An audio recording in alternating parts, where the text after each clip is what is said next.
You know, nowadays, to be Catholic is to be heroic.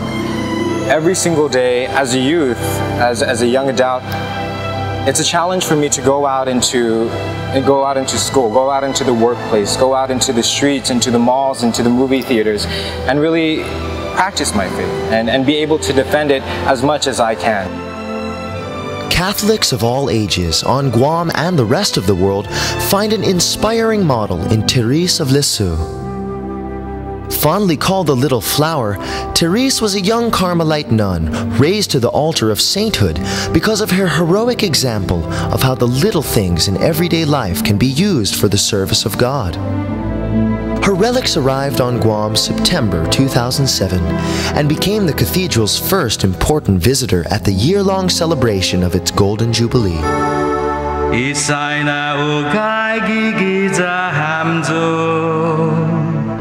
Mother Dawn Marie of the Annunciation, prioress of the Carmelite Sisters in Guam, believes it is a timely visit that reminds them to pray for what goes on outside our tiny island. We are travelers on the road. The world is all in flames. You know, there's, I understand right now, 34 active conflicts, you know, in the world that are hot spots, aside from the ones that we're most familiar with. The church is experiencing, let's not say grave difficulties, let's call them birth pains for something new and more authentic and sincere living of the Christian life. Aside from masses and vigils in different parishes on Guam and across the Northern Marianas, the miraculous relics were also brought to hospitals, senior care homes, and even correctional facilities, connecting the faithful with each other and with the rest of the Christian world. It's an invitation for the people of God to come together, to come to be able to focus on not the physical aspect of the church, but the spiritual aspect of the church, which is the lives of the people of God in their relationship with God, with Christ, and just as importantly, with one another. Keeping the faithful united in work and in prayer underlies the purpose of the Cathedral Basilica.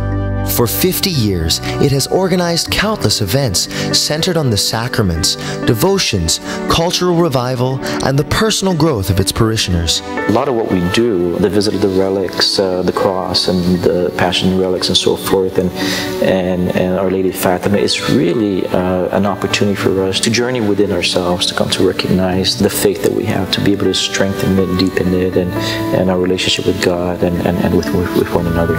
Beyond community life, there is also a deeper and more personal aspect to living one's faith which the Church strongly encourages: developing a habit of prayer.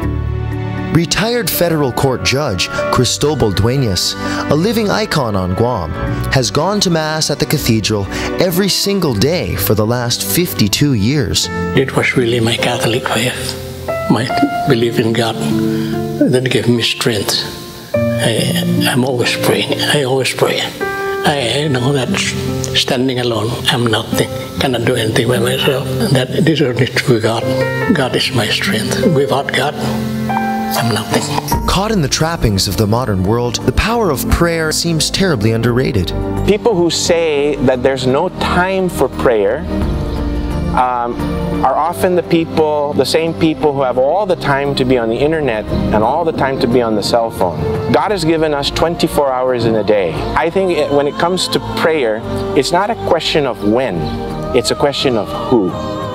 You have all the time in the world to speak to so-and-so. You have all the time in the world to email so-and-so. So it's a who. Who's important for you to talk to? Now confronted by an open market of ideas, lifestyles, and even religious practices, on Guam, the Church is compelled to find new ways to make the Catholic faith and practices more relevant and appealing to a rapidly changing populace. We're trying our very best to help nurture our people as best we humanly can, given the times that we have, and with the qualities of people we have, both clergy, religious, and lay people. Hopefully we will continue to not only teach them the faith, but show them the faith in Jesus Christ and how important Jesus Christ in our life and how important the sacraments are in the celebration of our lives.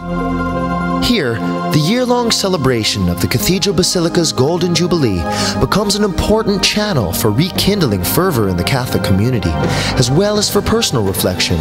We need something to anchor us, something to stabilize us, and that would be our faith that's been here for 300 plus years. And this Jubilee is a reminder, this is who we are. This is who we are, and this is the anchor, this is the foundation where we get our stability. In the end, the shepherds of the faith agree. Catholicism in this day and age is a matter of personal conviction and individual responsibility. There really is no excuse anymore for a lack of information, a lack of catechesis, a lack of resources. They're all around us. People just have to be honest with themselves and say, if they feel shortchanged by their faith, it's because they themselves haven't put the investment in. You get out of your religion what you put into your religion.